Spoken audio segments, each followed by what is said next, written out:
maintenant la parole à Siam qui va animer cette partie de notre séance. Merci beaucoup Philippe. Alors dans le chat, beaucoup de personnes ont remercié la qualité des différentes interventions. Également, quelques questions sont remontées, donc je vous propose de les aborder. Alors certaines sont à destination de l'un ou de l'autre des intervenants, mais bien entendu, l'ensemble des intervenants peuvent prendre la parole pour venir compléter les questionnements mis en avant. Alors peut-être tout d'abord pour respecter l'ordre chronologique des interventions qu'il y a eu, une première question pour André où du coup l'idée c'était de mettre en avant le fait qu'il a été question d'éthique à propos notamment des CPE et personnels de direction. L'idée serait de voir dans quelle mesure une référence à l'éthique semblait intéressante pour les autres personnels, en particulier auprès des enseignants. Oui, André, oui, oui, oui, oui, merci, merci pour la question. J'ai pas choisi d'aborder ça comme ça, mais j'ai abordé dans mon exposé le fait que, selon moi, c'est un métier qui est fondé sur des connaissances, des méthodes et des valeurs, et que la valeur centrale que je voyais, c'était le, le sens de l'apprentissage et donc le sens de l'école. C'est un petit peu comme ça que je voyais. En gros, euh, l'éthique de l'enseignant, ce serait, selon l'approche que je défends, c'est en gros comment faire vivre le fait que notre métier repose sur l'exercice de contraintes au service de l'émancipation des individus.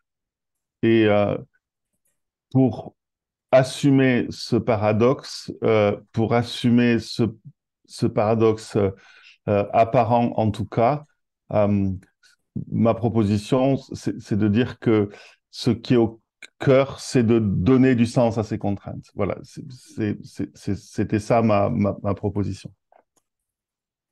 Si bien. jamais je suis clair. Oui, c'est très clair. Donc, du coup, plutôt une approche indirecte. Mais si on s'intéresse à la question du comment, est-ce qu'on a une idée plus globale en pratique, comment cette sensibilisation au travers de l'éthique dans les contraintes peut s'appliquer? Et, ouais, et par ailleurs, il me semble aussi, en tout cas dans les programmes français, il y a aussi une position éthique qui me semble importante, c'est-à-dire que on défend une vision des savoirs qui relèvent de la recherche d'une certaine vérité euh, contre l'imposition d'opinions, de points de vue sur le monde qui, euh, qui seraient, comment dire, soutenus par des enjeux de pouvoir ou de, ouais, ou de vision particulière du monde. Et ça c'est un autre aspect éthique qui me semble important. En gros, hein, quel est le, le statut des savoirs quand on définit l'école comme une institution de savoir. En gros, la relation entre savoir et point de vue ou savoir et opinion. Eh bien, merci André. Alors, d'autres questions plutôt en lien avec l'intervention d'Esséline. Donc, du coup, la notion des disciplines de référence, notamment des CPE, a été largement abordée dans votre présentation et je vous en remercie. À ce sujet, vous aviez mentionné parmi les disciplines de référence des CPE la discipline du droit. Or, celles-ci n'apparaissent pas autant que celles des enseignants. Donc, une des questions serait, par l'un des personnes présentes cet après-midi, cette personne s'interroge si, de façon explicite, les CPE, dans un mode éducatif assez ignorant du droit, ne pourraient pas faire en sorte que cela devienne des référents explicites dans l'établissement. Qu'en pensez-vous? Question ouverte. Euh, Alors, peut-être juste avant, il y avait une remarque dans le chat par rapport au fait que je n'ai pas mentionné au niveau des chefs d'établissement la formation au niveau national. Je tiens à préciser que dans mon exposé, c'était un retour sur la parole donnée aux stagiaires personnels de direction. Et ça n'a pas été probant pour eux. La proximité et l'accompagnement ou le cheminement au local est bien plus fort. Ça ne veut pas dire qu'il n'est pas mentionné l'intérêt de cette formation au niveau national, mais qu'il la considère davantage comme un apport, une acculturation générale, plus que un apport effectif pour eux dans l'exercice du métier. Donc voilà, je voulais juste préciser cet aspect-là. Par rapport au droit, le droit n'est pas spécifiquement mentionné dans les programmes.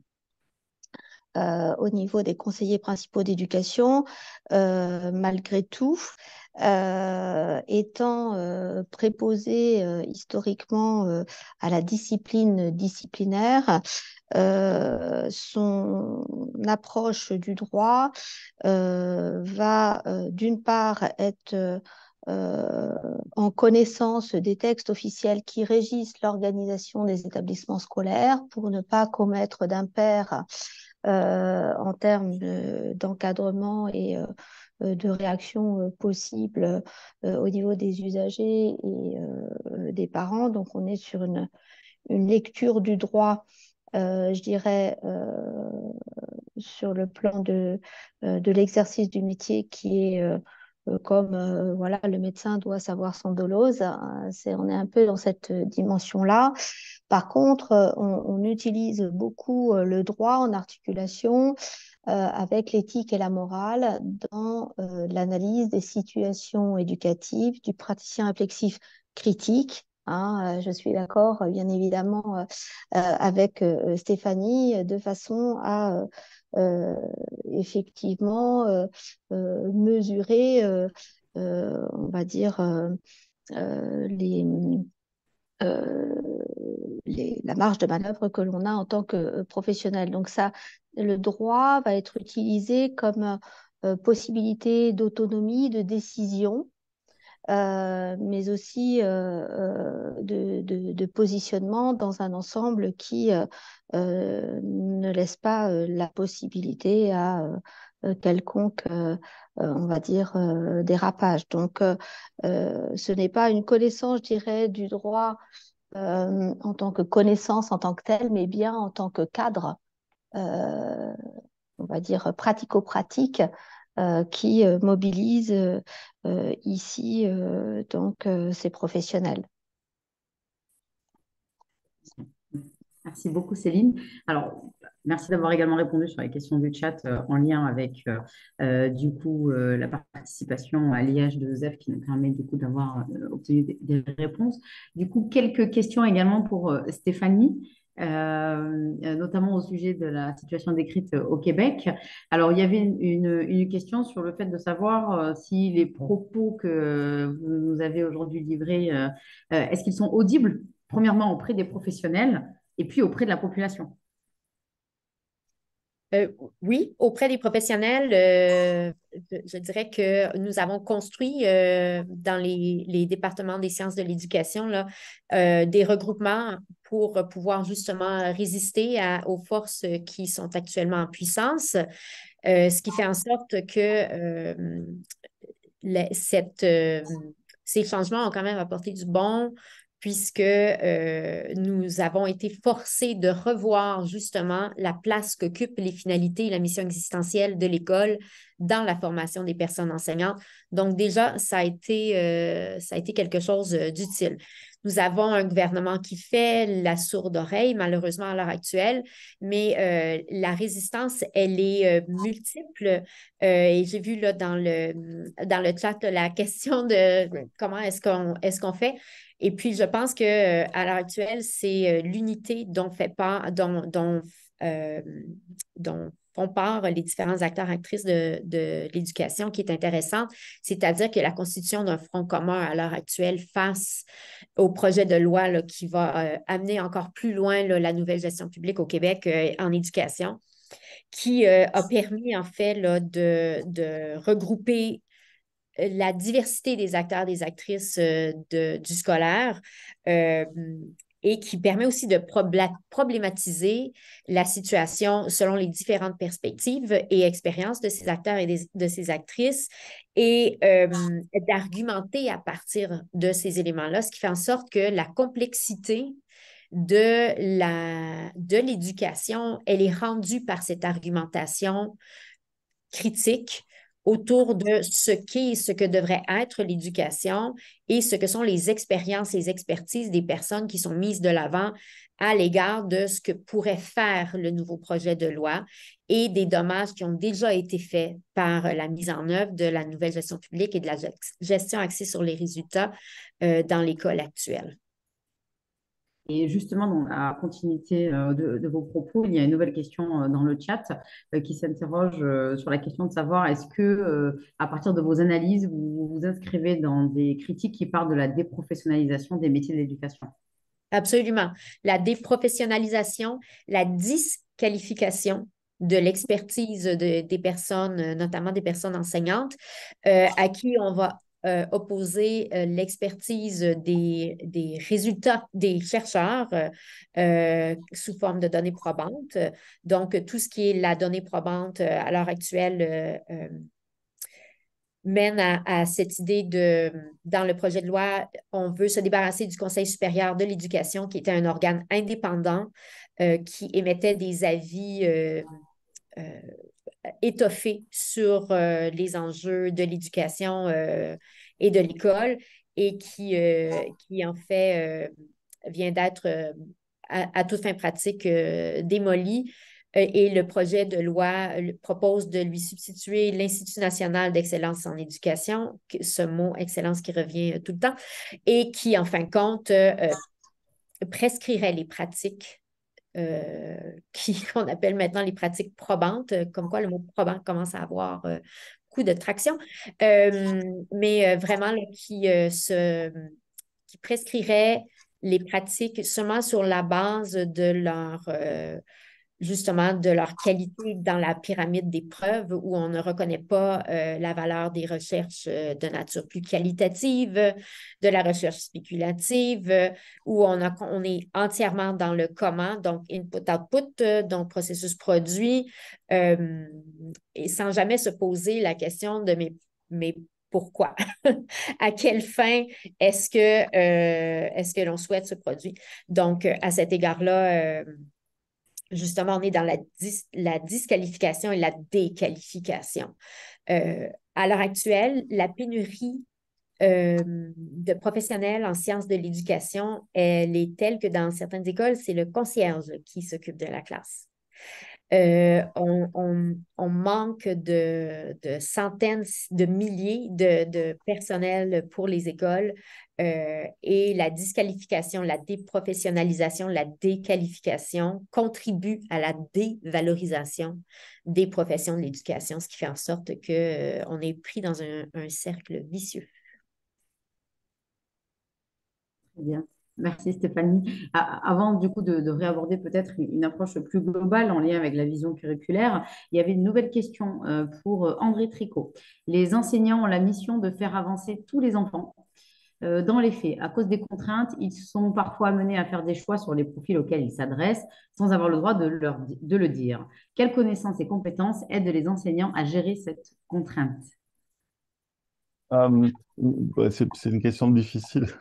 Je crois que pour répondre à votre question, peut-être en deux étapes. La première chose, c'est se mettre d'accord sur ce qu'on appelle profil. Et je crois qu'aujourd'hui, en tout cas dans les recherches qu'on mène, on va plutôt dire que les, les, les différents profils d'élèves qui sont pertinents à l'école, concerne les différences qu'il y a entre les élèves dans les apprentissages scolaires qu'ils ont menés préalablement et qu'ils sont en train de mener, et pas sur d'autres dimensions plus mystérieuses les unes que les autres.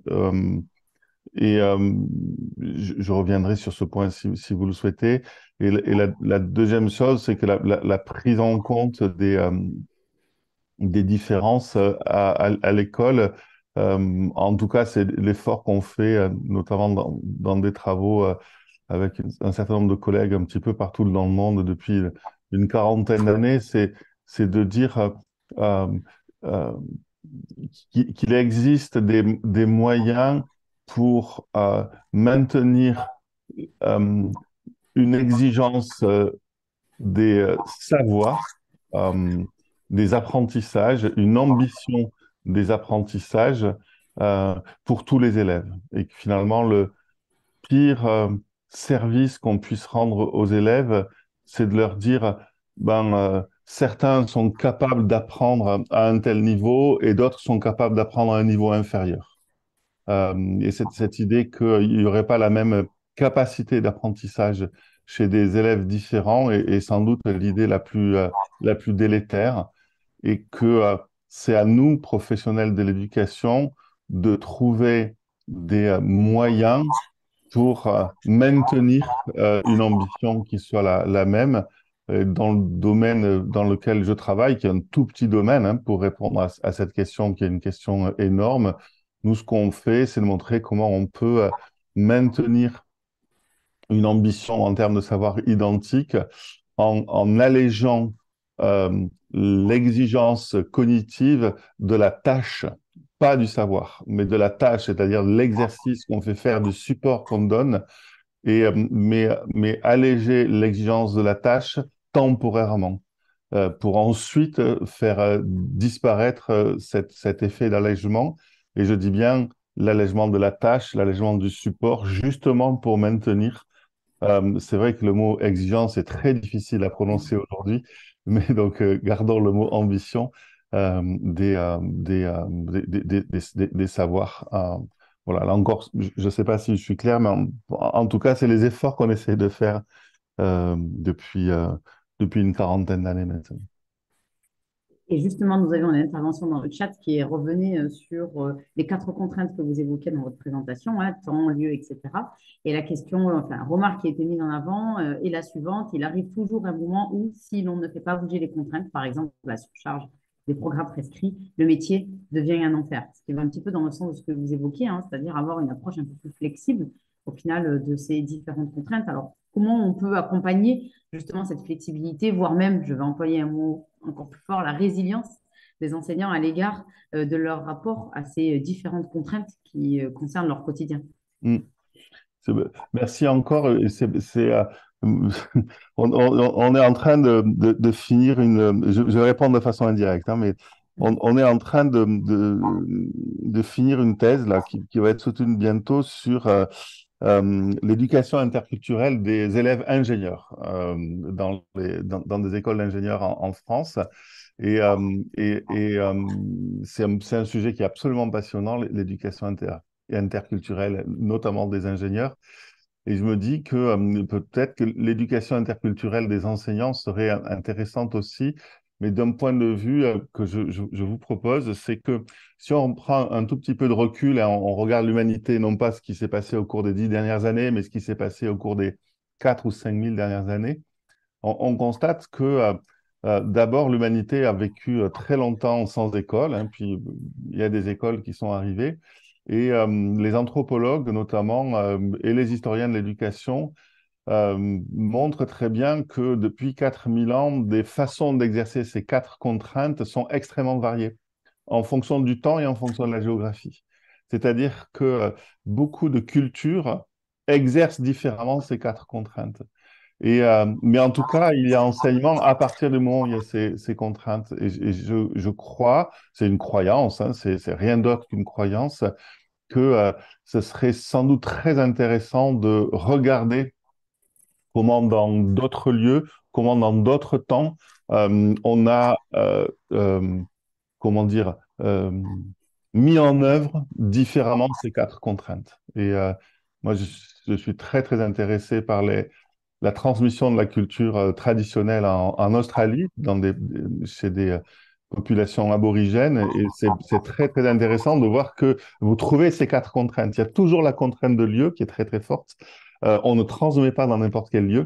Il y a toujours la contrainte de temps qui est très, très forte. On ne transmet pas dans n'importe quel temps, mais c'est complètement différent de ce que nous faisons dans ce que nous appelons école aujourd'hui. Donc voilà, une éducation interculturelle à l'exercice de ces quatre contraintes, la diversité de l'exercice de ces quatre contraintes pourrait peut-être être intéressante. Mais c'est juste une idée comme ça, puisque je n'ai absolument aucune preuve, ni de près ni de loin, de ce que j'avance. Eh bien, je vous remercie André. Et c'est peut-être une transition toute trouvée avec une question que je souhaitais poser à Stéphanie. Vous parlez dans votre titre d'éducation considérée comme un bien commun. Alors, est-ce que cette approche peut-être interculturelle, cette vision globale au final, au-delà des frontières, serait peut-être pas une piste pour justement essayer de trouver des éléments auxquels nous pourrions répondre face à nos problématiques plus nationales, telles que vous les décrivez au Canada, mais en France aussi, on est confronté à de nombreuses autres difficultés. Absolument, le dialogue interculturel, c'est en fin de compte un noyau pour dépasser la fermeture, le mépris, la mise au silence, non seulement sur le plan des autres, des cultures autres qui ne sont pas les cultures dominantes, mais aussi au regard de la différence chez les individus, chez les personnes. D'ailleurs, le dernier ouvrage de Bista s'intitule World-Centered Education, donc une éducation centrée sur le monde. Et lorsque on se tourne vers le monde, on a besoin de pouvoir reconnaître les diverses perspectives, les diverses cultures et la façon dont ces cultures, en fin de compte, façonnent les personnes et comment est-ce que l'on peut, en fin de compte, arriver à une compréhension interculturelle. J'aime beaucoup dans l'éducation interculturelle cette idée de dialogue pour comprendre, aller à l'avant de l'autre, écouter et co-construire, en fait, le commun. Et cette co-construction du commun, bien, elle ne peut pas ne peut pas arriver sans justement un appareillage, une éducation critique, réflexive, une éducation du sujet qui se voit comme un sujet du et dans le monde. Et voilà, je pense qu'effectivement, l'éducation interculturelle, je ne pense pas qu'on puisse en faire l'économie.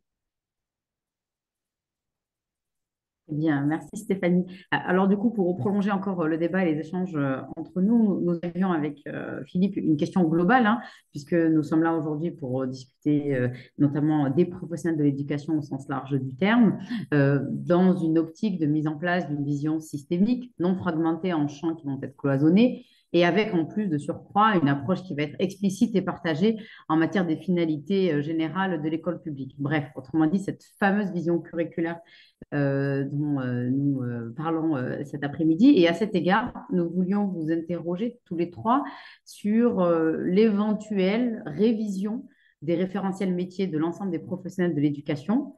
Et si éventuellement nous devons les réviser de sorte que ces référentiels puissent en effet s'adapter et répondre à cette vision systémique et non fragmentée, par qui et comment?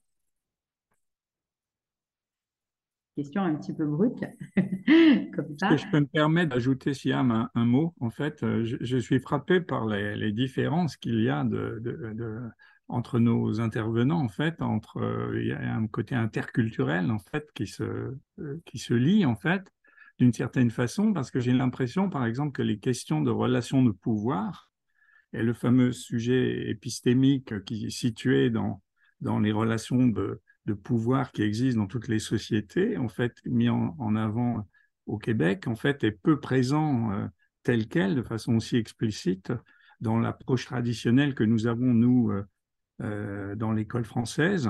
On a l'impression que c'est les savoirs qui servent, en fait, d'euphémisation à tout ça, et qu'on fait porter sur les savoirs une sorte de magie qui permettra de régler ces questions sans les aborder, en fait. Les questions de rapport de domination, de pouvoir, de qui décide de quoi, comment et pourquoi, et quelles sont les valeurs sous-jacentes, etc. Est-ce que je peux ajouter cette petite remarque à la question de Siam pour que nos intervenants essayent de, de dire leurs sentiments à ce sujet? Merci.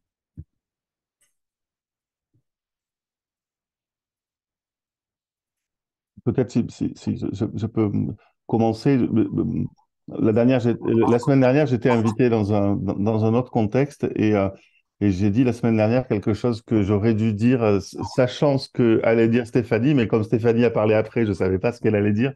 Mais la semaine dernière, j'ai défendu l'idée selon laquelle euh, la démocratie, c'est une connaissance secondaire. La démocratie, c'est beaucoup plus récent que l'invention des mathématiques, c'est beaucoup plus récent que l'invention de l'écriture.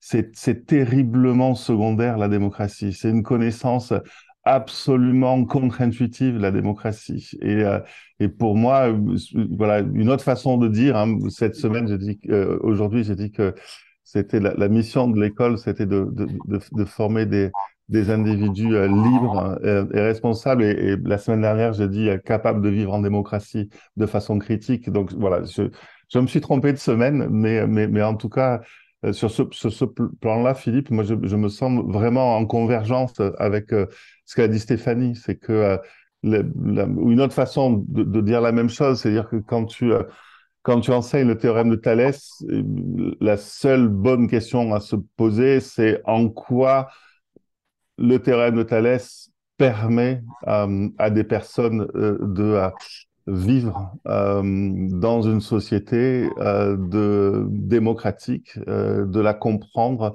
de la critiquer et d'y exercer ce qu'ils ont envie d'exercer. C'est ça pour moi, hein, le truc, c'est que les, les, les, les savoirs scolaires, leur légitimité, c'est dans la construction d'individus qui pourront vivre dans ce monde-là, mais avec cette liberté. C'est ça qui est extrêmement difficile. Et, euh, et quand on travaille dans les programmes, je sais que plusieurs personnes présentes cet après-midi ont travaillé sur les programmes de l'éducation nationale en France. C'est ça la grande question. C'est que ce qui fonde les savoirs, c'est la construction des individus capables de vivre dans une société de cette manière-là, hein.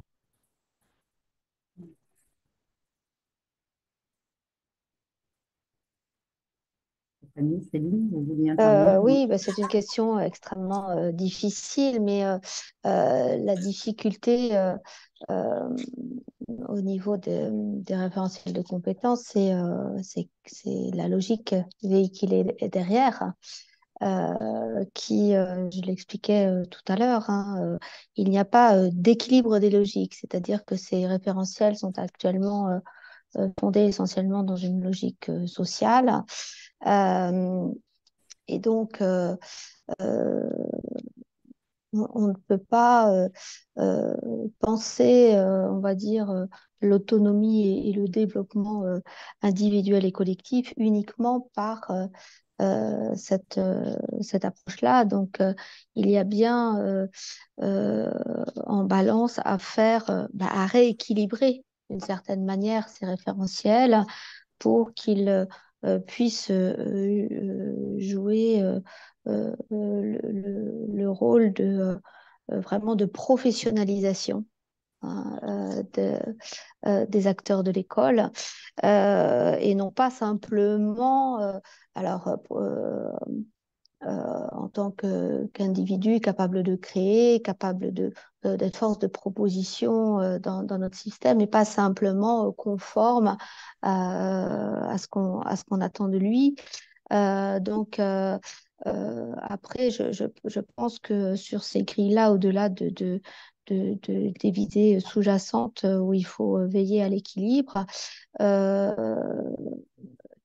il y a une réflexion collective à mener et prendre en considération, on va dire, tous les acteurs qui sont dans la balance sur la formation en tout cas là, des CPE et des chefs d'établissement, pour pouvoir donc éviter les biais ou les dérives possibles.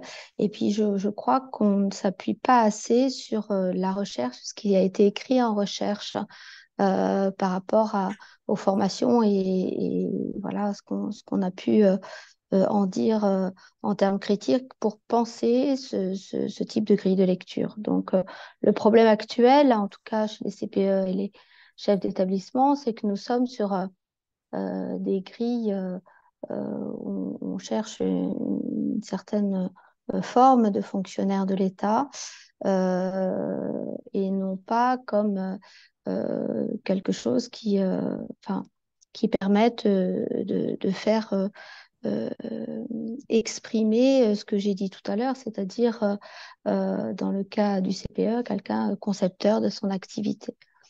Donc, c'est là où il y a la difficulté. Mais je crois que il faille vraiment associer à la fois employeurs, recherche, euh, support d'institutions et intéressés pour pouvoir penser pleinement voilà, ces référentiels. C'est intéressant. Stéphanie, vous vouliez intervenir? Oui, j'allais dire, je suis entièrement d'accord avec ce que disait André, en fait, parce que ce qu'on choisit sur la question du référentiel, la façon dont on forme les acteurs, les actrices de l'éducation au regard de ce que l'on fait des savoirs, soit on les reproduit, et donc on reproduit un ordre social asymétrique, peu démocratique, injuste, etc. Donc, est-ce qu'on forme à la reproduction des savoirs ou est-ce qu'on forme en fait à être en rapport avec les savoirs et justement, non seulement l'élève comme sujet épistémiquement situé et comme agent épistémique, donc acteur même épistémique, mais aussi les personnes enseignantes, les différents intervenants de l'éducation comme sujet épistémiquement situé et comme acteur, actrice épistémique également. Donc, cette idée d'avoir du pouvoir, j'utilise ce mot, par, avec et dans le but de construire des savoirs, me semble particulièrement important lorsque vient le moment de construire, de penser les référentiels. Et je pense que je suis d'accord avec ce que disait Céline sur la question de qui doit y participer. Bien, en fait, tous doivent y participer.